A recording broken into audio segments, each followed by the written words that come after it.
Isang mapagpalang pagbati sa inyong lahat. Ako si Robert at wini-welcome ko kayo sa aking podcast, Walk into the Lights by Robert. Ang podcast na maghahatid ng mga totoong kwento ng kababalaghan, misteryo at kwentong spiritual na nagbibigay ng kakaibang kulay sa ating mga buhay. Halika at samahan ninyo ako sa paglalakbay patungo sa liwanag habang sinisiyasat ang mga hindi maipaliwanag na pangyayari sa ating buhay ng puno ng hiwaga at pananampalataya.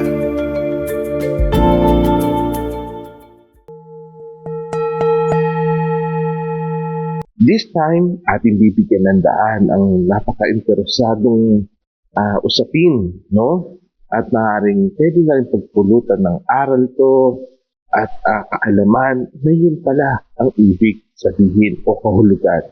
Walang iba, itong usaping patungkol sa ating mga panaginip. Yan, nakaka-excite, no? Ikaw ba isa ka sa mga biktima ng usaping ito? Kumbaga, nakaranas ka ng mga nag-iwan sa'yo na maraming katanungan, pangamba o takot o pagkaalala pag napapanaginipan mo yung mga ganong klaseng panaginip. Iisa-isahin po natin ito gaya ng mga naunan nating kwentuhan, ating pulutan ito ng aral, damputin yung mga bagay na nagre-resonate sa atin, no? At lagi tayo sa positibong pananaw. At kung ito hindi maganda, patibayin natin ang ating pananampalataya at lumapit sa taas, no? Humingi ng tulong sa bawat araw. Yan ang aking paalala muna po. At syempre, disclaimer muna tayo. Tayo ay hindi naman tayo eksperto pagdating sa ganitong bagay. Nabigyan lang po tayo ng kakayanan or natural na gift somehow para maintindihan o magbahagi ng mga kahulugan ng panaginip nito. Kaya hindi ko ito ipagdadamot po sa inyo. At hindi na natin patatagalin pa ang usapin nito. Kaya simulan po natin.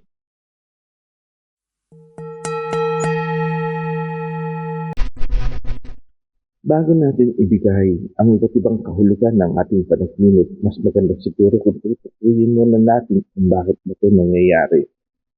And ayon sa isang kilalang sikat na psychologist analysis, no, na si Sigmund Freud, ang panaginip ay isang parte raw ito ng stimuli ng ating utak kung saan tayo magising at nangyayari ito, kung nagiging daan ito, no, patungo sa ating subconscious mind.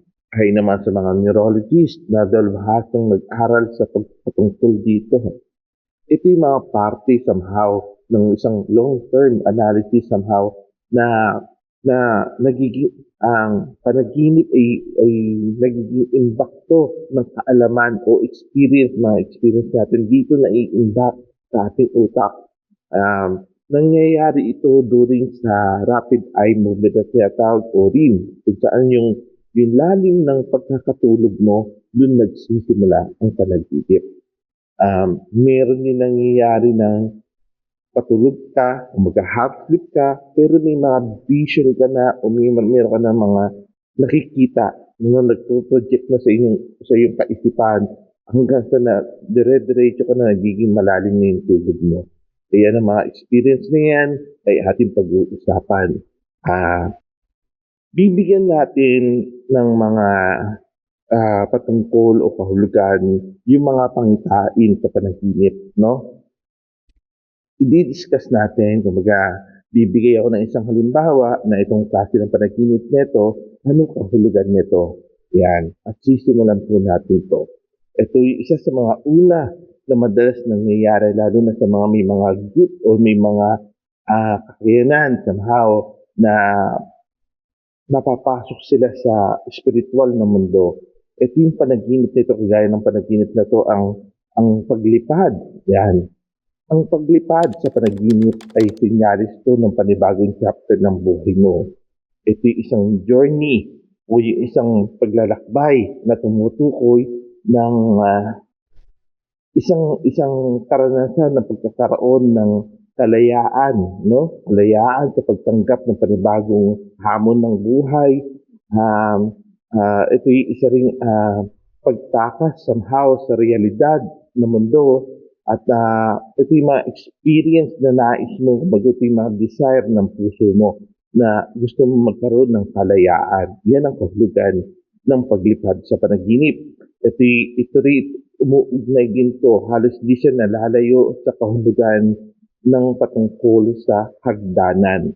Pag ikaw nakakita ka na ng isang hagdanan sa panaginip, isa sa mga pumapasok sa isip natin na ito ba'y hagdanan ng langit? Ito ba'y patungo sa itaas? Ito'y may kaugnayan sa mga divine connection na tinatawag, yung mga pangarap mo na gusto mong marating yan, isa na yan na kumbaga inaabot mo, gusto mong makuha yung tinatawag natin success, yung pag-promote sa trabaho, yan yung mga kahulugan ng hagdanan naman. Ito rin yung sa negative side, ito yung parang may takot ka na mag-fail ka sa mga decisions making mo or sa negosyo mo, kumbaga, o sa mga ginagawa mo, sa mga balak mo o yung mga pinapangarap mo in the future, baka mag-fail ka pag nakapanaginip ka ng hagdanan, pagpababa yung puno mo. Kumbaga parang opposite yan ng pag-akyat. Kasi ang pag-akyat parang success. Di ba? Pagtupad ng pangarap, pagtanggap ng promotion, pag-angat sa buhay, ganun din yan sa opposite side ng pababa, paglalakad. Baga sa hagdanan, pababa ka, ayun naman yung opposite side. Pero tignan mo na siya sa positive na pananaw, no? Hindi naman porke bumababa ka ng hagdanan, parang negative na. Minsan, tinutukoy din to na kung may pag-uugali ka na madalas ka malaki sa kapwa mo or nagmamataas ka, baka pinapaalala sa iyo sa mundo ng spiritual o ng mga spirit guide na subukan mo naman ang matuto magpakumbaba. Ayan. Isa yan sa mga kahulugan ng patungkol sa hagdanan. Yan yung mga dapat mong alalahanin kung yan yung mga napapanaginipan mo. At ito naman yung isa pa, yung pagbaksak o yung pagkakahulog. Yan. This is the type of dreams na sinasangguni niya sa'yo o pinapaalala niya sa'yo o binibigyan ka niya ng warning sign na ang bawat decision mo, iyong pag-isipan, huwag ka basta-bastang magde-decide. At the same time, yung panaginip na pagbaksak, isa sa mga common na pakaramdam yung pag nakakatulog. So, feeling parang kang nahuhulog yung tipong ganyan. Yung parang sinasabi rin sa'yo na pag may mga bagay kung hindi kaya, pwede kang, teka sandali, kung pa, matas ka ng bagya, parang mag-hold back ka muna, hinay-hinay lang. Isa yun sa mga tinutukoy o binibigay sa yung sa mga spirit guide na warning na huwag kang padalos-dalos. Ayan ang kahulugan ng patungkol sa panaginip na nahulog ka. Okay? Kung ikaw na may nahulog ka sa isang tubigan, yan ay patungkol sa sarili mong emosyon. And maghinay-hinay ka at huwag kang padalos-dalos. So, ang susunod natin dito ay yung patungkol sa ahas. Yan. Ang simbolo ng ahas sa panaginip ay hindi naman laging masama. Hindi naman laging alanganin. Baga, ang ahas sa panaginip, tignan natin sa positive side ka. Depende kasi sa kulay yan. Kung ang kulay ng ahas ay puti, ang simbolo ito ng kalinisan, katalinuhan, or wisdom. At kung ang ahas naman ay kulay berde, siyempre ito tumutukoy sa negosyo, may swerteng parating ka sa mga desisyon mo, sa mga gagawin mo. And kung ang ahas naman ay pula, at sinasabi sa iyo, dagdagan mo ng proteksyon yung pamilya mo, yung sarili mo, sa mga ginagawa mo sa bawat araw, pinag-iingat ka niya. No? At ang negative side naman ng ahas sa panaginip ay tumutukoy sa mga pag-aalala, yung mga worries mo, yung kinatatakutan mo na wag naman sana mangyari. Nandito rin yung mga tinatawag nating pagtataksil o failure sa relationship, yung temptation, no? Ayan yung mga kahulugan ng ahas sa panaginip, no? And ano pa yung pwede natin patungkol dito?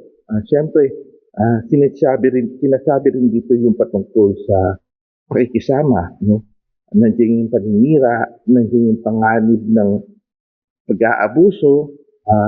Kaya pag yan na panaginipan mo, alalahanin mo anong kulay, alalahanin mo, tignan mo maigi, sulat mo sa notebook, kumuha ka ng journal book na about the dreams, no? Na para ma-remind ka, no? Kasi malaking tulong ang maunawaan mo yung mga panaginip.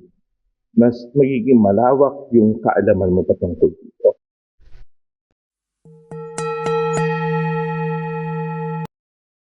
This time, ang patungkol naman sa panaginip o kahulugan ng butterfly o ibon. Pag nakapanaginip ka nito, ito sinyalis ng paglipat ng bahay, pag-travel, o yung decisions making mo patungkol sa panibagong pagtatayo ng negosyo, o yung binabalak mong pag-alis, no? Yan yung mga patungkol dyan. At sinasabi rin dyan, no? Hindi ka pwedeng pagdating sa decision mo ay at abante ka pa, bago-bago pa.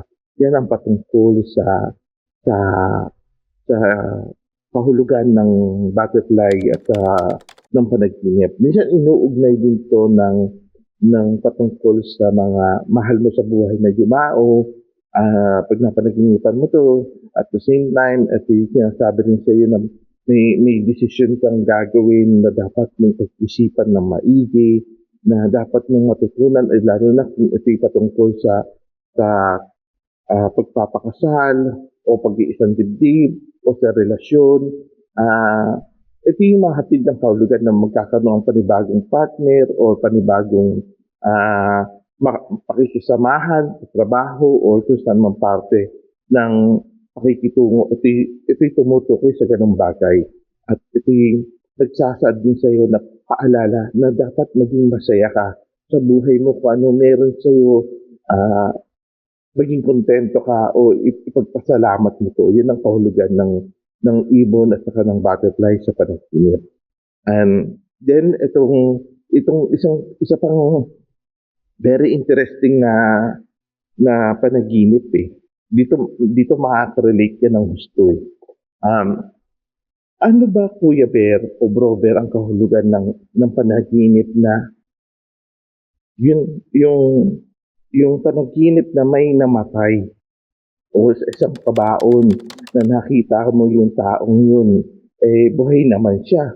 O kaya yung sarili mo nakita mo sa ganung sitwasyon, ano kaya yung kahulugan nun, Bro Bear? Ang kahulugan nito ay isang sinyalis po ito ng pagtatapos ng iba't ibang klaseng issue ng buhay mo na naghahatid sa'yo ng hindi maganda.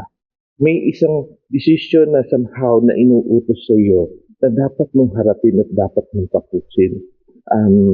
Ito rin yung tumutukoy din to sa pagkakaroon ng sakit, no? O sickness na tinatawag, na pinapaalala niya sa iyo na ingatan mo yung sarili mo o sabihan mo yung taong yun na huwag niyang pabayaan yung sarili niya, baka kung ano mangyari, hindi po isang paalala na may mga pagbabago na magaganap sa buhay. Ayan ay tanda ng isang panaginip at isa rin po pinaniniwalaan na pag ikaw nakapanaginip ka, na ikaw ay nakalagay sa ataol or ikaw yung nakaburol or ikaw yung taong yun nakita mo sa loob ng ataol, paalalahanan mo, huwag mo itong katakutan. Ito'y sinasabi na tanda ito ng ang laki ng posibilidad na mas hahaba pa yung buhay mo. Kumbaga, may duduktong pa. Kumbaga, yung sakit, magkakaroon ng kagalingan. Sabi nga nila, ay dapat yan, inaano mo siya sa positibo, hindi sa negatibo. Yan ang isa sa mga kahulugan ng panaginip ng nakita ng sarili mo sa ganung sitwasyon. And I'm looking forward na yung mga nabanggit ko, sana maalala mo at gamitin mo to ng tama, no? Eto na, isa sa mga hindi ko alam kung matutuwa ba ako rito o sa patungkol sa bagay nito or kung question 'to sa akin, eh, para naman nag-iwan 'to ng palaisipan sa isip ko. Kumbaga parang nagdagdag pa 'to sa iisipin ko, 'no? May mga nagtatanong tungkol dito sa akin. Isa na parang sasagutin ko ba 'tong panaginip na ito or hahayaan ko na lang ba 'tong tanong na ito na talagang obviously naman kung minsan gano'n, eh, 'no? On denial ka sa gano'ng klaseng sitwasyon at alam niyo ba kung ano ito, eto lang naman yung bigla mong mapapanaginipan si ex. Ayun, meron na naman po tayo usaping ex na ano ba yung ex? Ito yung mga taong nakasama mo o naging boyfriend mo o naging asawa mo or naging nobya mo, di ba? Ito yung mga partner mo sa buhay na nagkahiwalay kayo na matagal na panahon, bigla na lang siya magpaparamdam at dudungaw sa panaginip mo. Ewan ko na kung kikiligin ka ba or what, eh, di ba? Hindi ko alam kung matutuwa ba ako rito sa panaginip na ito. Kumbaga, eh, parang, anyway, sige, bigyan natin ng daan to kasi marami makaka-relate dito, eh. Eh, siyempre, ex ba naman, eh. Sige, pagbigyan natin, pag-usapan natin, di ba?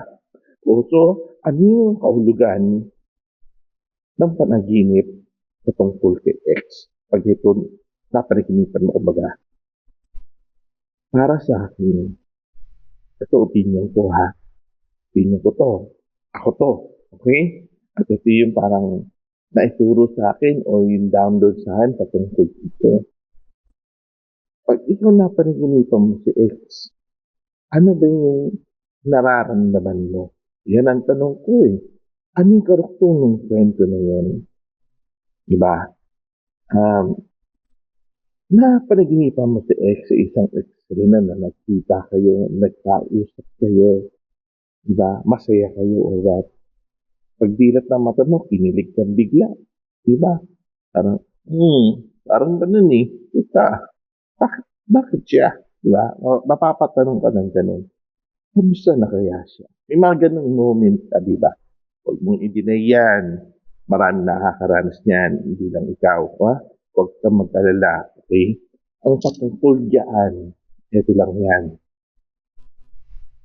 Yung subconscious mind mo, para kang ibinabalik, as I told you, ang panaginip o yung nangyayari dyan sa ating sistema, sa ating utak, sa subconscious mind natin, nagkakaroon tayo ng pag-imbak na mga experience natin. Yan, dyan nilalagay, no?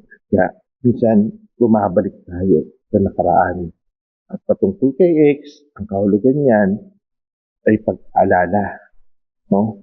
Kahit sabihin mo, hindi mo naman siya iniisip eh. Di ba may mga ganun moment, hindi naman siya iniisip. Bakit bigla naman siya? Di ba? Isa pang umuugnay dyan, may mga bagay kayong hindi natapos o hindi napag-usap. Tumutukoy din dyan sa advice na, uy, mag-move on ka na. Ex na yun eh. Tapos na yun. Kasi di ba may magaganyan ka ba titinig? Pero sa totoo lang, totoo po yun eh. Para sa akin eh. Nandiyan yung mga usaping may regrets ka. Bakit kasi hindi na lang kami nagkatuluyan. Kahit naman kasi hindi ako nakahingi ng sorry sa kanya. Sana nasabi ko to bago siya nawala o bago kami nagkahiwalay. Sana marami kang sana. Pero sa bandang huli, marami ka rin what if. Diba? Diba kaya yung mga kahulugan patungkol kay ex?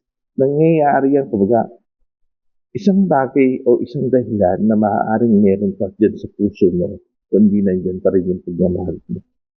So yan, hindi mo maitatago yan. Dahil kahit sa subconscious mind mo, ipapaalala sa'yo na yung taong yun dumaan sa buhay mo. Buhay mo, dumaan sa parte ng buhay mo, sa story ng buhay mo, naging bahagi sa rin. Kaya sabi ng subconscious mind mo sa panaginip, teka nga, kumustahin ko kaya ito? May mga ganong moment. At yung kahulugan na yan ay isang bagay na nagbibigay ng daan na kahit pa paano, masabi mo sa sarili mo, kumusta na kaya ako? What if kung siya yung nakatuluyan ko? If kung hanggang ngayon kami, may mga ganong moment ka na usaping puso, hindi na sa utak eh. Damay ang puso mo dyan. Pag di na napanaginipan mo, minsan mapapaluha ka na lang eh. Lalo na kung ang pagtatapos ng iyong relasyon ay hindi naging masaya o hindi isang magandang pangyayari o halimbawa na kumbaga nauwi sa hindi magandang hiwalayan.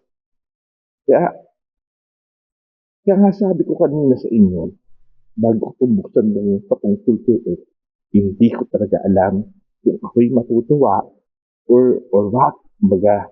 Pero sige, pag-usapan natin as I said earlier. And for sure, sa mga nakikinig ngayon, isa ka sa mga, oops, teka, hingi mo na ako ng paumanhin. Tinamaan ka ba? Diba? Ilag ka na ng konti, ilag-ilag konti pag may time. Diba? Parang ganun eh. And yan ay tumutukoy sa usaping emosyon mo. Tumutukoy yan sa usapin ng pakiramdam mo. Ito'y isang malalim na panaginip na hinahalukay yung damdamin mo at yung kaisipan mo.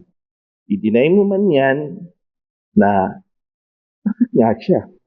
Diba? Hindi mo naman siya iniisip. Ito'y parang gawa ng ito'y parte ng utak mo o ng sistema mo, pati puso mo'y damay, ay patang PX. So, ang advice lang dyan, minsan sinasabi nga nila, mag-move on ka na. May panibagong chapter ka na ng buhay na dapat mong buksan. And sana, alam mo yung hugot na nandidig mo mula kay bro, pero sana, ulutin mo na lang yung positibong bagay. And ipagpatuloy mo yung buhay mo na kung saan na ikaw lang. Kumbaga, kung saan ka masaya. Kumbaga sa, ano yung present time mo. Diba? Ipagpatuloy mo yan and move on ka at ipanalangin mo na lang siya na kung ano yung ginagawa niya, maging masaya at okay siya sa pinalalagyan niya. And yun, mapaalala ng nakalipas na binabalik ng panaginip. Yung isang magandang halimbawa. Ayan. Itong susunod na pahulugan ng panaginip ay patungkol naman po sa tubig. Yan. Ang tubig sa panaginip ay depende yan sa kulay ng tubig. Madumi ba? Burak ba ito? O medyo may putik-putik ba ito? O isang malinaw na katubigan or isang dagat, maalon ba ito or what? May kanya-kanya siyang istorya at kahulugan. Depende kung ipinapakita ng iyong panaginip pagdating sa usaping tubig, no?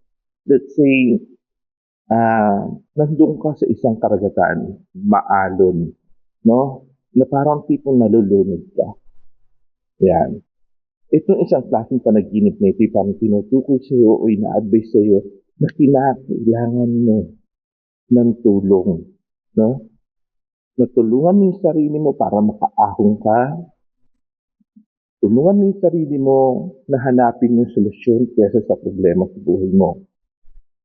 Sinasabi rin dito yung patungkol sa tubig yung tumutukoy in overall ano man yung appearance ng tubig niya, ito yung bumabalot sa emosyon mo at kung paano ka mag-isip patungo sa sarili mo o sa ibang tao. Let's say, ang tubig na nakita mo, ang mga paamoy nandoon, malinaw, no? Malinis. Ito umuugnay sa spiritual na kalinisan ng puso ang kailangan mo. Kalinisan ng pag-iisip ang kailangan mo. Kapayapaan ng kalooban, koneksyon sa pananampalataya, ang mga kahulugan naman nito. Na nagbibigay ito ng positibong pamamaraan ng buhay na sana ganun ka na mag-isip. Kabaliktaran naman to ng isang tubig na maputik, madumi. Ito'y parang lubog mo yung sarili mo sa ganung sitwasyon na tinutukoy naman sa'yo. Huwag mong pahirapan ang sarili mo sa isang sitwasyon na kung saan lulubog ka at maghihirap ka dahil sa isang gawain o pangyayari ng buhay na nararanasan mo. So, kung gano'n yung mga panaginip mo at hindi maganda, mapapaisip ka pag-gising mo. Diba? Dapat alam mo yung mga ganong interpretasyon kahit pa paano. Kasi magbibigay ito ng daan sa'yo ng panibagong kwento ng buhay mo. Okay? Basta tatandaan mo, pag nakapanaginip ka ng tubig, kalmahan mo lang yung sarili mo sa siyang sitwasyon kung ano man yung hinaharap mo. Dahil hindi naman habang buhay pa ng paghihirap lang ang dadanasin mo. Nandiyan ang itaas, humingi ka ng tulong sa Kanya, manampalataya ka, sana dumating yung araw na maging maayos at payapa yung pamumuhay mo. At yung karagatan na maalo na yan, pagsubok na nangyayari, patong-patong, di pa natatapos yung isa, meron na namang isa. Baga, sana ipanalangin mo yung bawat alon ng buhay mo, kumanma na, pumupa na, diba? At maging positibo ka. Para sa ganoon, maging malinis yung tatapakan ng mga tubig sa mga susunod pang mga araw sa kaya. Maging mas maayos. Stay with your faith, stay positivity. Yun ang advice ko dyan po. Yan ang napanaginip mo.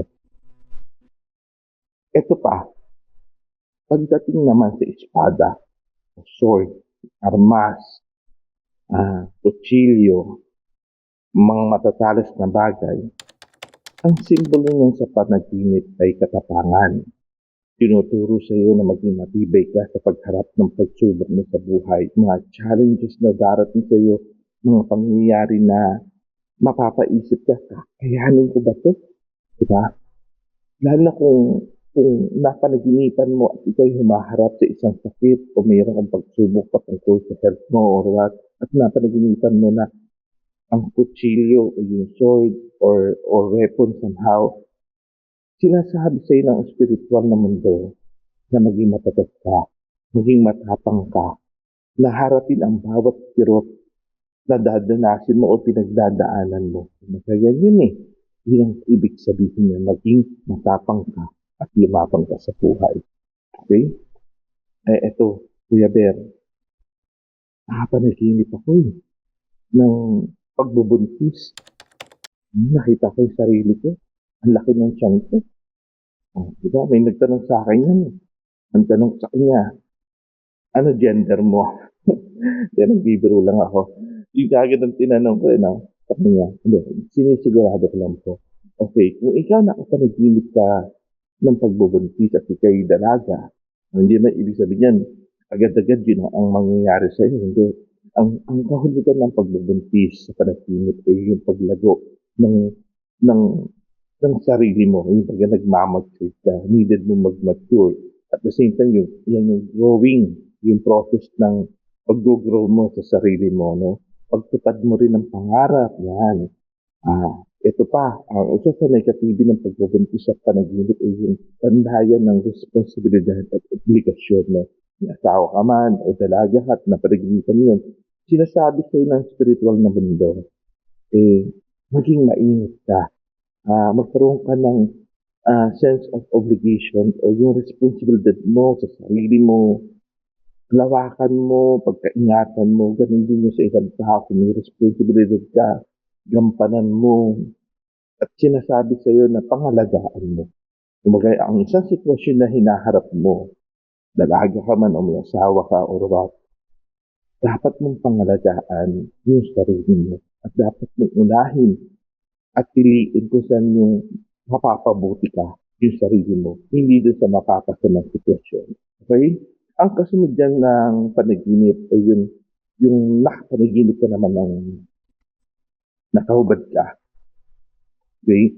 Kumbaga wala kang saplot. Kumbaga, ang paiwatig sa panaginip ng ganyan ay paglalantad, pagpapakita ng katotohanan. No? Yan yung mga pinatagong sekreto ay unti-unti nang lumalabas.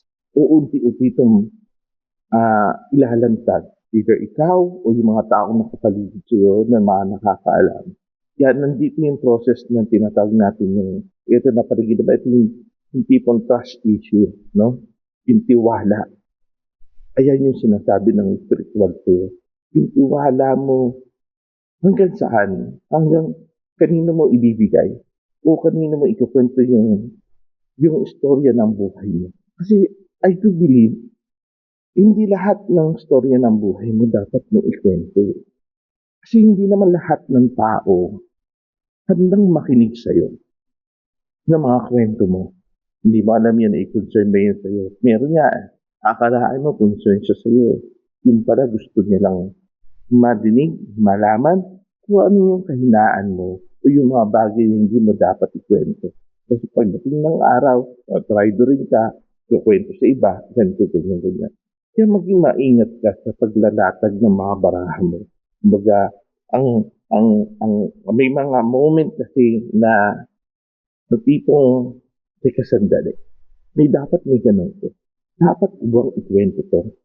Yung katotohanan nito, yung sikreto ko sa'yo. Diba? Ah, kumbaga yan ay simbolo.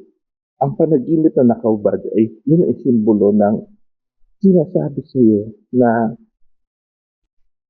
hindi lahat ay dapat mo ibahagi yung kwento mo o yung sikreto mo. Yung paglalahad na yan, maging maingat ka sa mga desisyon na gagawin mo at the same time. Sa mga plano mo sa buhay, may mga bagay na hindi mo dapat lahat ikwento yung plano mo.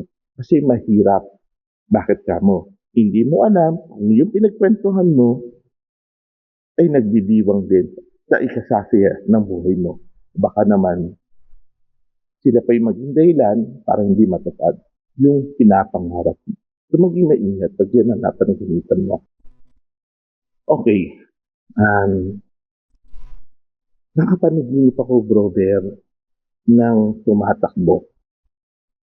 May mga humahabol sa akin. May mababangis na hayop. Takbo ako ng takbo, brother, sa panaginip ko.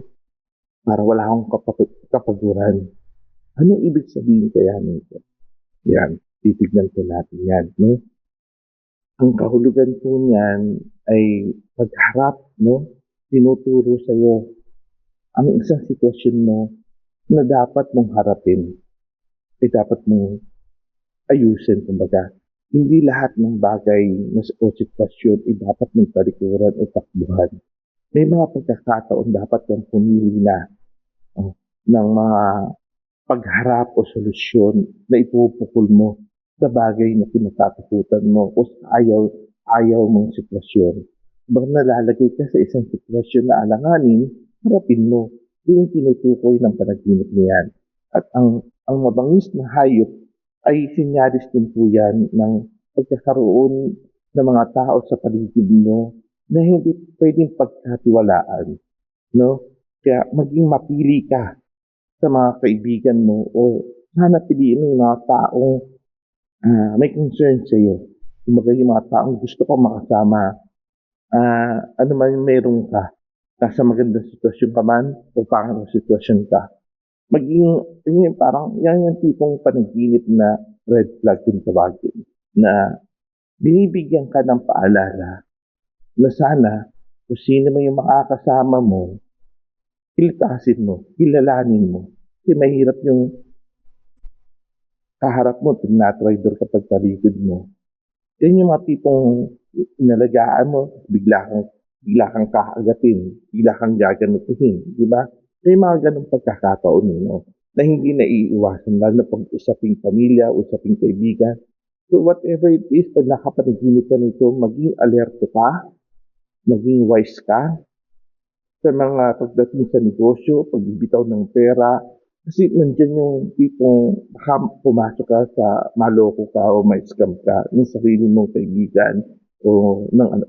It's a warning sign. Kumbaga, yun yung paalala sa iyo na sa kagubatan ng buhay nito, may mababangis na nilalang o hayop somehow na hindi nalalayo sa napanaginipan mo. No? So, isang warning sign po yan na pinaparating sa iyo na maging maingat ka when it comes. And it's about time na mag-decide ka na para sa sarili mo na pumili ka ng mga taong nararapat at deserving na makasama mo. Yan ang advice ko sa panaginip niya. Ito, isunod natin itong kwentuhan ito. Ito naman patungkol sa panaginip ng uod. Ano kahulugan nito, brother? Actually, na-share ko na 'to sa aking YT channel na Grover TV. Ang mga kahulugan ng uod sa panaginip. Ang uod ay may positibo at negatibong kahulugan yan. Maraming ibig sabihin yan kung tutuusin. May iba't ibang kulay din yan at the same time. Pero sige, unahin natin yung usapin na uod na ang kulay ay kulay itim, berde, ah, na kulay, yung dalawang yan, no? O kahit sige, sama na natin yung puti, no? Pag-usapan natin yung mga kulay na yan. Ang uod na itim, particular yan sa pakikisama. Particular yan, ang kahulugan niya sa panaginip ay paninira, no?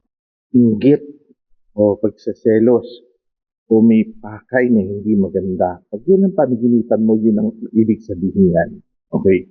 Ang berde na uod naman, ito'y tumutukoy sa patungkol sa negosyo, sa pera, na may hatid ng dapat kang mag-alala o mag-isip ka bago ka mag-release ng pera, kung bago ka mag-desisyon na magpahiram ng pera sa ibang tao. Kasi yan ay tumutukoy na dapat pag-ingatan mo kung anong meron ka sa mga bulsa mo.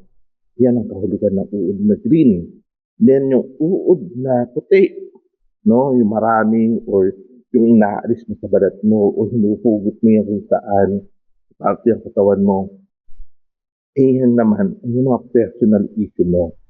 Yan yung tumutukoy sa negative issue ng sarili mo, ng isipan mo, kung paano ka mag-isip. Baka inuuod na yung kaisipan mo sa pag-iisip ng kung ano-anong hindi magagandang bagay patungkol sa sarili mo. Diyan pumapasok yung self-pity, yung pagkaingit sa ibang tao, yung pakiramdam mo parang hanggang dito na lang ba ako? Wala na ba akong pwedeng gawin sa buhay ko na mas maayos o mapaayos ako? Yun yung mga sinasabi yan, yung mga inuuod na nilalabas mo sa mga braso mo, sa mga kamay mo. Ganyan yung kahulugan pagdating sa panaginip, yung usapin na uod na yan. Mga negatibong bagay kadalasan ang meron sa panaginip niyan. Pero huwag ka mawala ng pag-asa sa panaginip na yan. Kasi depende yan sa iyo kung paano mo siya i-interpret o kung paano mo siya i-absorb sa sarili mo at sa isipan mo.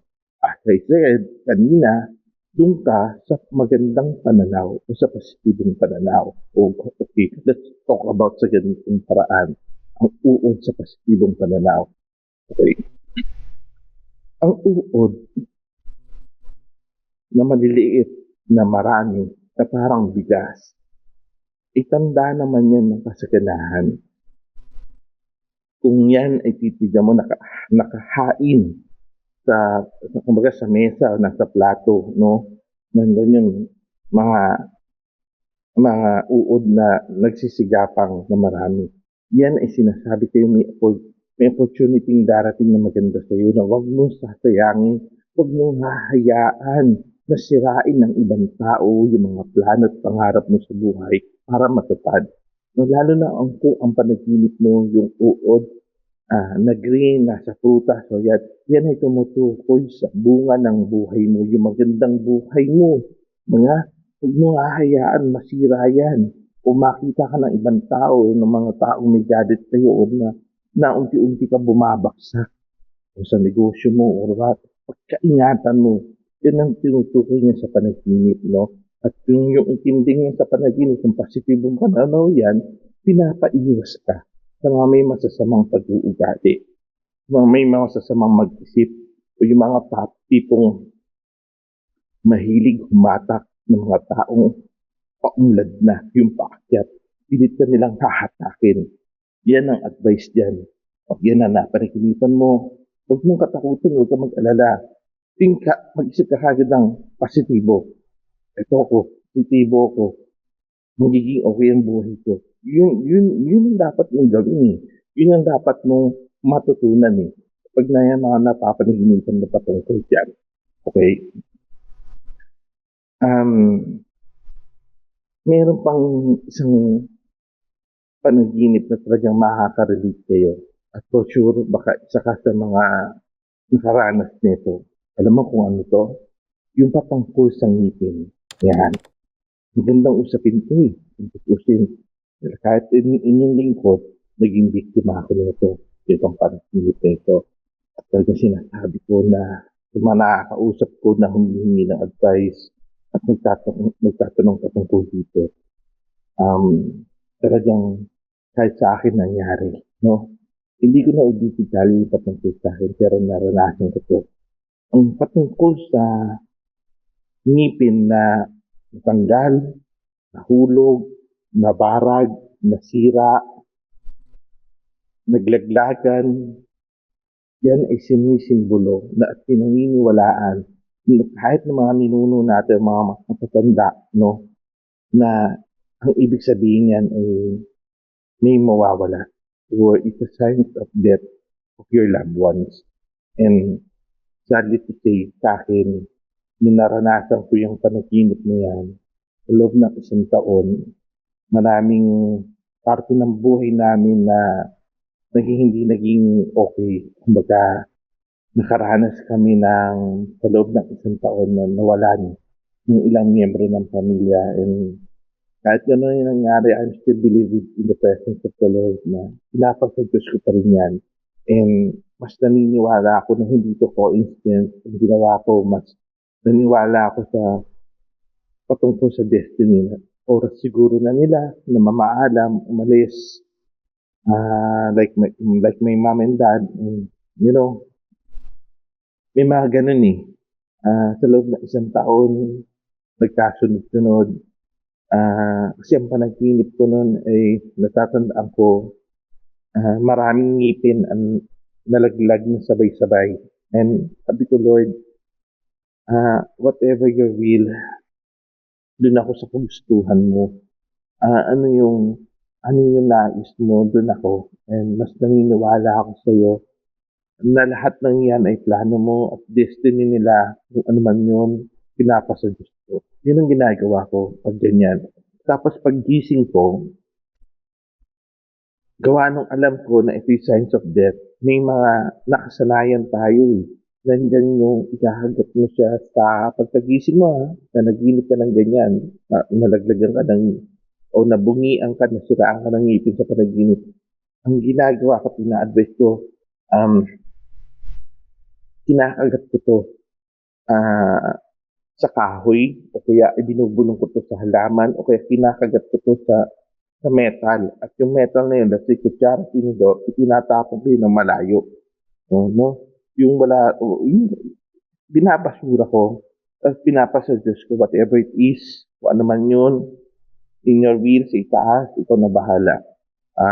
Decision mo yan, pero kung dadanasin namin to, wag mo kaming taliktaan na bigyan mo kami ng magandang solusyon o pamamaraan na magiging magaan din ang aming kalooban. Yun ang panalangin ko pag yun yung mga moment na dumarating sa akin, mga ganyan klaseng panaginip. And ina-advise ko rin na pagkakising, naghuhugas ka ng saraning water, kuha ka ng asin, kamay, i-wash mo yung asin, no? Ay ano mo sa kamay mo, and then sa running water.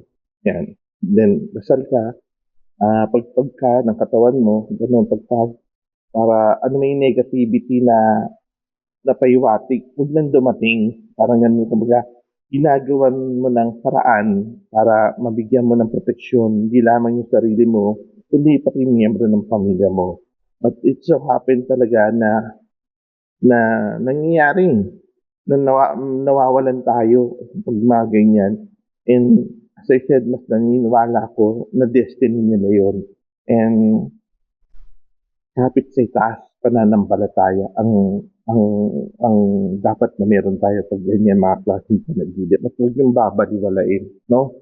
Bigyan nyo to ng kahit pa paano konsiderasyon dahil matagal na panahon to pinaniniwalaan na at nangyayari. So, I know, kung ikaw yun, nakaranas ka ng ganito, kung sino man po yung nawala or nagkasakit, pray for it, pray for them, and be thankful pa rin dahil Ang pasasalamat, hindi dapat napuputol yan kahit may mga pinagdadaanan tayong hindi magandang pangyayari sa buhay natin. And yung pasasalamat niyan, isisimbolo ng pagkakaroon ng humble natin sa harapan ng Diyos. And that's what I advise to you pag yan na napanaginipan mo. And next ay yung patungkol sa isda. Yan. Ang isda, halos hindi yan nalalayo sa usaping dumi ng tao. Pag yan yung dalawang yan na panaginipan mo, may blessing kang parating. Mayroong sinyalis na tinatawag na tatanggap ka ng kasaganahan, swerte sa negosyo, pagtunlad sa buhay, pera, pagtanggap ng pera, o yung pagkakaroon ng successful na pamumuhay at the same time, kung ikaw nag-undergo sa mga exam o sa board, yan yung senyalis na maganda na ikaw ay magkakaroon ka ng pagkakataon na, alam mo yun, in positive way, o baka malay mo, pumasa ka or what, ganyan. Yan yung mga katumbas ng kahulugan ng mga panaginip na yan, yung dumi ng tao at saka ng isda. Ako mismo, pag ako nakakapanaginip niyan, may mga blessing na dumarating sa akin na hindi ko alam kung paano nangyayari. Tusa siyang dumarating, no? And ang isda kasi is sinyalis ng ano yan eh, ng kaayusan ng buhay, kasaganahan, at yun ay tumutukoy na parang continuous yung pagkakaroon mo ng abundant life, yung prosperity, magbubukas ang swerte sa buhay mo. No? Kaya pag ganyan, dasal ka na rin, Lord, bigay mo na as early as possible. Di ba? Parang ganun. Pero huwag ka maiinip, syempre. Pag hindi pa binibigay ni Lord sa'yo, it's not about time. So huwag ka maiinip. Magbiro ka sa Panginoon in a good way. Na kung pwede ba, Lord, tagahan mo na. Diba? Parang ganun na, parang barkada mo lang. Ako kasi, ganun ako makipag-usap sa Panginoon. Eh. Parang kakwentuhan ko lang. Hindi yung mga wonders na experience ko na ang bilis mag-response. Ano na yung dinadasal ko lagi, parang lagi yung sagot. Parang lagi, ayun na, nandiyan na. So, pag dumating yung time mo, no, na mabless ka ni Lord, and syempre, share mo yan, and at the same time, gamitin mo ng tama at maging maayos ang buhay mo. And kung makakatulong ka sa iba, tumulong ka, hanggat kaya mo. Ano yung laman ng puso mo sa pagtulong, ibahagi mo. Wala namang masama. At the same time, tuntos mo sa Panginoon niya, baka yung swerte mo lalo pang madagdagan. So anyway, kung ano may tungkol dito, as I said, sa mga panaginip na ito, marami pa eh. Marami pang iba't ibang klaseng panaginip na pwede natin pag-usapan at posible magkaroon ito ng part 2 o continuation. O maaari yung mga tao magko-comment tungkol dito. Pwede kayo maglagay, no? Mag-comment doon na tungkol sa panaginip. Ako po'y nakapanaginip ng ganito. Ano kahulugan? Sasagutin natin sa pangalawang pagkakataon na mabigyan ng daan ng panibagong episode tungkol sa panaginip na kahulugan nito. Pag-uusapan po natin yan. May mga panaginip din kagaya ng na naginip ka na parang nasa magandang hardin ka. Maraming bulaklak. Maraming mga damong kulay green. Yan. Minsan may nagtanong sa akin, Robert, yung panaginip ba nito ay narating ko ang kaharian, yung hardin ng itaas. For me, i-claim ko yun. Oo, sige. Kasi ako na-experience ko, yun din yung nakita ko. At ayun, nandun ako, yun yung nakita ko. Napakagandang paraiso, hardin, maraming bulaklak, may mga upuan, yung parang bench chair, tapos may isang parang bahay o kubo o na maganda na anong simple pero pag nakita mo parang wow, napaka-peaceful ng lugar. Sabi ko, ay kiklaim ko yan na dun sa kausap ko nagtanong sa akin, ikiklaim ko yan na narating mo yun. Kasi nung ako naka-experience ng ganyan sa panaginip, I do believe it's a divine connection. Kumbaga ito yung mga parang um, transition somehow na parang hinigop ka ng itaas papunta sa kaharian o hapdin ng Inang Birhen Maria. Kasi nung nawala rin yung nanay ko, on spot nakita ko rin na kung ano yung panaginip ko, na nakita ko na maraming bulaklak na kulay purple at puti, yun din yung nakita ko nung moment na wala yung nanay ko.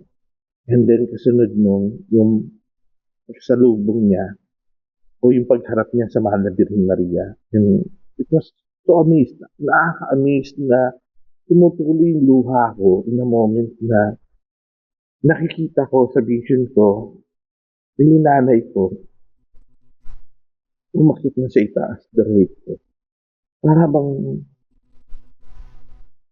bukas palad sa pagsalubong ang Inang Birhen sa kanya. And blessed na blessed ako sa ganung mga moment. And ang sarap sa pakiramdam, ang ganda sa paningin. Even though yung moment na yung nag-trip ka nawala yung nanay mo or yung nanay ko, pero mas umapaw yung kasiyahan na ito yung moment na punong-puno ako ng pasasalamat sa mahal na Birhen kasi hindi nahirapan yung nanay ko sa pagbiyahe niya papuntang itaas. Dahil alam ko nasa mabuti. Kumbaga binigyan ako ng closure ng Inang Birhen yung nakita ko ng panaginip ko to, o doon sa vision na yun, yung panaginip ko before, bago mangyari mawala yung nanay ko, nakita ko na yung hapdin. Nakita ko yung ganong panaginip na ang scenery, yung ganda ng lugar, as in talagang, as in talagang heaven eh, kumbaga sa ganda, paraiso talaga. Hindi na sudden, yun na nga, that time may sakit din yung nanay ko. Stroke yung nanay ko many times, maraming beses, nakaka-survive ko yan. Pero on that day, binulong na sa akin. At sinabi ko din sa kapatid ko na si Mami is about to go. Ganitong oras. And natatandaan ko na naka-duty ako noon. Mag-duty ako. Wala pa ako. Hindi pa ako tumatagal sa duty ko sa trabaho. Isang oras pa lang ako. Nakaabang na ako. Kasi ramdam ko na na alis na yung nanay ko. Biglang ipinakita sa akin, hindi yung panaginip niyon na nasa hapdi yung nanay ko. Nakatayo sa ganong klaseng bulaklak. And actually, pinicturean ko yung bulaklak na yun. Pinicturean ko siya. Kasi nagulat ako paglabas ko kung saan ako nagtatrabaho. Yung, yung landscape na ginawa dun sa, sa trabaho ko dun sa work namin, dun sa garden dun, yun yung same na bulaklak na nakita ko. Na maliliit na kulay purple na parang rosas. Na napakaganda. Kaya sabi ko nung nakita ko yun, pinicturean ko sa ko, ito yung bulaklak na nakita ko sa itaas. Na ipinakita sa akin ng mga spiritual nung doon nung bumisita ako. Ayun pala yung palatandaan at lugar ng panaginip ko o ng vision ko na yung nanay ko ay aalis na at magkikita na sila ng daddy ko. Hindi nga ako nagkamali kasi nung nakita ko yung nanay ko dun sa itaas, parang ako nanonood ng pelikula. Alam mo yun? Yung parang, ano ba to parang ako nanonood sa sinihan. Parang gano'n. Nakitang-kita ko. Na pagtungtong at pagkakit ng nanay ko dun sa itaas, kaming hapdi ni Mama Mary. Ang ganda ng, ano, ganda ng, ganda ng scene. Kumbaga, napawawa ko. Na teary-eyes ako nung nakita ko.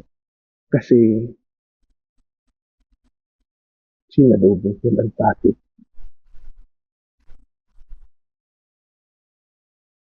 Dapat rin naman sa nanay ko.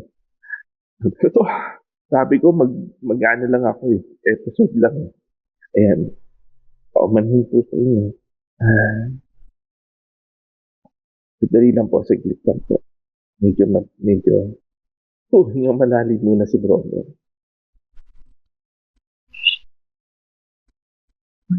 Yung moment na yun, Masasabi kong isang closure,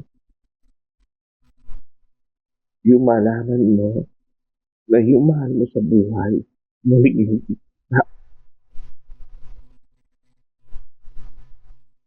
kita ko yung nanay ko nakatayo. Diyan nakita ko, may lalaki tumatakbo. And then nasa likuran niya yung mahal na ina at may mga pakpak. Sabi ko, nasa langit ako. Bakit pinapakita sa akin? Sabi ko na lang, siguro, ito yung moment na dapat maintindihan ko lalo yung pagtutunguhan ng nanay ko at malaman ko yung mahal natin sa buhay pagdating sa itaas. Sinasalubong sila ng mga taong nagmamahal sa kanila. Isip sa mga magandang regalo para i-share ko sa inyo yung kwento na yun. And sana maramdaman ninyo yung katotohanan na hindi nag-iisa sa itaas ang mga nawawala sa atin dito sa mundo. Kumbaga sinasalubong sila ng mga taong nandun na. Dahil yun yung moment na katotohanan na muling pagbalik sa totoong tahanan at yung tahanan ng Diyos. Ang paraiso ng ina, doon tayo dadaan, doon tayo sasalubungin ng mga taong nawala na, kagaya ng magulang natin, ng anak natin, ng mga taong mahal na sa buhay na naging happy natin dito sa mundo. Ito yung mga moment na hindi kayang humbasan ng halaga. Yung moment na malaman mo yung closure na maibigay sa'yo yung ganitong klase. It's a blessing from the Lord. At the same time, sa katotohanan nga lang, kahit madalubhasa nag-aral na sa pag-uugali ng tao o scientific explanation o medical explanation, hindi pa rin sila nagkakasundo sa isang ito yung kahulugan ng panaginip mo. Ito yung kahulugan ng nangyari sa'yo. But what I know sa experience na ito, sa pag-share ng podcast na ito, tungkol sa mga kahulugan ng panaginip, binigay sa akin ito ng itaas para i-share sa inyo at magbigay ng paalala. At the same time, makatulong, no? At malaman natin yung mga kahulugan na yan o yung katumbas na yan. Sana gamitin natin bilang guide. At gamitin natin ito, itanin natin dito yung positibo. Kaligtaan na natin yung negatibo, pero paalala lang, kumbaga parang ganun, guide. Para makaiwas tayo sa kapahamakan, sa sakit, or sa hindi magandang pagkakataon. Sa parte ng ganitong kwentuhan, sa episode na to, napakaganda na huling kahulugan. No? Pag ikaw nakarating ka doon sa palasyo na yan, saka mo sasabihin sa sarili mo, totoo nga si Brother, totoo nga ang kwento ni Brother, totoo nga ang mga kahulugan ng panaginip at hindi ito isang coincidence lang. Isa itong destiny na ibinahagi sa atin ng ito at dito tayo dinadaan ng mga spiritual na tumutulong sa atin. Kaya ako isinama sa episode na ito ng isang paranormal o sa isang kwentuhan na kababalaghan, mga samot-saring kwento ng Walking to the Light of Robert, part ito ng episode na magbibigay sa inyo at magpaparamdam sa inyo ng pasasalamat, itaas, at the same time, araw ng buhay na bandang hindi mapapakinabangan ninyo pagdating ng buhay. Kaya sa mga susunod pang mga kwento, abangan po ninyo at the same time. Huwag po kayo mahiya mag-comment at magtanong. Malay mo, mabigyan natin ng daan yan at na-interpret natin yung panaginip mo at magtitiko ng success ng buhay mo. And magbigay ito ng mga paliwanag. And ito na nga, dadagdag ko na rin dito yung kasasabi lang din sa akin kanina na isa sa mga nakinig, no, na naginip siya patungkol ko sa kanyang spirit guide somehow. Kung pwede bang makilala o malaman nila kung anong klase or tinanong ako, possible ba? Sabi ko, there are times kasi ang mga spirit guide o yung mga gabay o abay na tinatawag, nakikipag-usap sila sa'yo, nakikipag-communicate siya sa'yo. Saan? Sa panaginip. Intindihin mo lang yung mga signs and symbols na ipinapakita sa ng mga abay mo. Make it sure huwag kang dapuan ng takot dahil pag takot ang dumapo sa'yo o wag mag-isip-isip ka kahit paano baka yan ay hindi sa liwanag o hindi sa mabuting spiritual.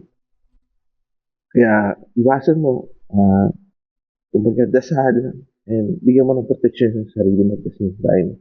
At kilalanin mo ang gabay mo o yung abay mo in a sense of kung paano kanya matutulungan, kung paano kanya ililid sa positibo, kung paano kanya ililid sa pagtulong sa kapwa o sa sarili mo. Piliin mo yung mga ganong klaseng abay at tanggihan mo yung mga spiritual o abay na umpisa pa lang, ramdam mo na yung takot, ramdam mo na yung pangamba, ramdam mo na yung may negatibo o mabigat sa pakiramdam pagkagising. Pagkakatandaan mo, sa bawat panaginip natin, yan ay may kaugnayan sa pagkagising natin. Umuugnay ito saan? Dahil ito yung nagiging parte ito ng saan at ng kung ano. Alam mo kung ano yun? Dito dumadapo yung usapin. Yung mood mo, no? Ano yung magiging mood mo sa susunod na araw? O for sure, naranasan mo yan, na-experience mo yan. Pag panaginipan mo, hindi maganda ngayong gabi. Pag gising mo, hindi na maganda kondisyon mo, bad trip ka na. O galit ka na sa mga tao na sa paligid mo. Kasi nainis ka eh. Doon sa panaginip mo, hindi maganda. But for sure, kung positibo yan, maganda yung panaginip mo nung gabi nun. Napariginipan mo kung sino man yun, o yung ex mo, o yung dati mong asawa, yung dati mong, o ano man magandang kwento ng panaginip o positibo at masaya. For sure nga yung sumunod na araw, kinikilig ka pa rin. At the same time, nakangiti ka pa rin, lutang ka pa rin sa kakaisip sa panaginip mo. Diba? Yun yung mood swing na tinatawag. Tandaan mo, yung panaginip mo ngayong gabi yan, sulat mo kung gusto mo gumawa ka ng journal.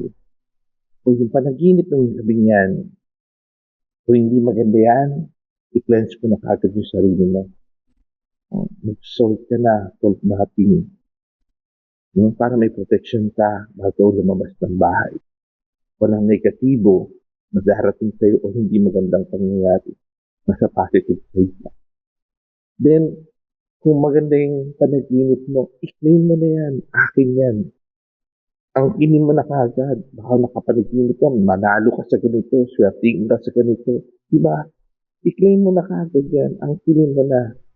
Kasi ang benepisyo yan, ikaw pa rin. Hindi ibang tao at the same time. Ikaw yung unang-una makakapanaginip yan. No? Lalo na kung ang panaginip mo, mahal mo sa buhay na yumao na, huwag mong kapasutan yan. Hindi yan negative spirit o demonyo. No. Huwag ganun ang takbo ng isip mo. Huwag mo i-correlate sa lahat ng kalaban ni Lord yung panaginip mo. No? Baka yung napanaginipan mo si ganito na namatay na kamag-anak mo o magulang mo o anak mo. Tapos i-correlate mo demonyo. Huwag ganun. Huwag mo dumihan o dumisan yung panaginip na yan o yung interpret na yan. Lagi mong iisipin ko, napanaginipan mo yung nanay mo, tatay mong wala na, o yung anak mong wala na. Be thankful to Lord pag dilat ang mata mo. Kasi, pinahintulutan ng Panginoon na dalawin ka at makita mo muli sila. At umiyak ka sa pagdilat ng mata mo, unahin mo yung pasasalamat at panalangin para sa mga kaluluwang dumadalaw Kasi visitation po yan. Marami nangangarap na ganyan na sana, Lord, dalawin naman ako ng anak ko, ng nanay ko, ng tatay ko, o kung sino man yan yung kaibigan mo, na namayapa na o maraming nangarap ng ganyan, ng visitation. Kapag ibinigay ang pagkakataon mo sa'yo, be thankful. Be thankful sa Panginoon. At napahintulutan mo din. Talawin, yakapin, alikan, o kahit pagmasdan ka man lang nun, it's a blessing from the Lord. Kaya pagkakatandaan nyo ha. So, again, I hope na-enjoy niyo po yung usapin. Paumanhin, naging emotional ako sa topic nito. Hindi ko na itago yung damdamin ko patungkol sa magulang, patungkol sa nasan sa kalangitan. But I do believe nangyari to kasi may purpose ang itaas.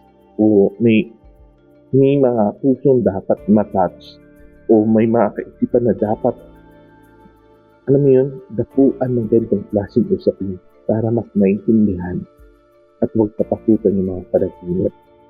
Ang panaginip, as I said, ay parte ng ating buhay, ng ating mga experience habang tayo nandito. So, gamitin natin to ng isang magandang pamamaraan, maayos, makapakinabang, at bandang huli, tayo rin ang magbe-beneficio nito. At the same time, huwag kalimutan magpasalamat kay us. Again, pwede po kayo mag-comment, magtanong sa ating page or sa ating YouTube channel at sa podcast nito. I hope na-enjoy niyo po ito. I hope may natutunan po kayo.